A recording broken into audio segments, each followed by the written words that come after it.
আসসালামু আলাইকুম বন্ধুরা। আজকে আমি আমার ইউটিউব জীবনে প্রথম পদক্ষেপ করলাম।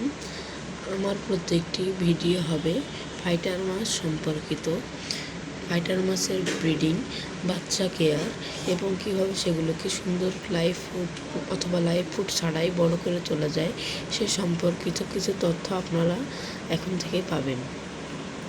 প্রথম কাজ হলো ফাইটার মাছের ব্রিডিং।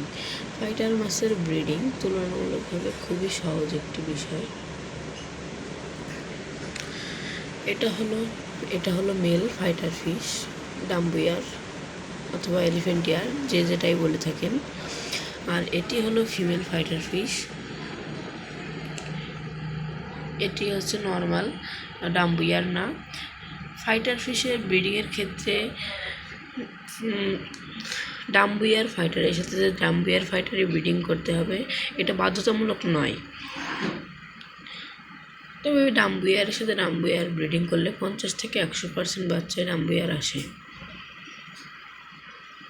এবং ডাম্বুয়ার থেকে নর্মাল ব্রিডিং করলে প্রথমে বার সম্পূর্ণ সব বাচ্চার কালার না থাকলেও পরের বার জেনারেশনে সব বাচ্চার কানই কালার থাকে। এটা হলো আরেক পেয়ার। এই পেয়ার দিয়ে কিছুদিন আগে আমি ব্রিডিং করিয়েছিলাম। এই যেটা হচ্ছে সেই ফিমেল।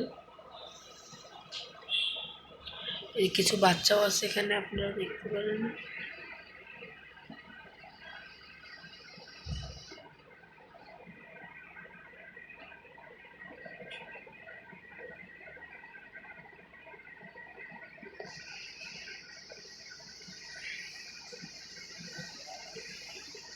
হয়তো বা ক্যামেরায় ক্যাপচার না করবে না,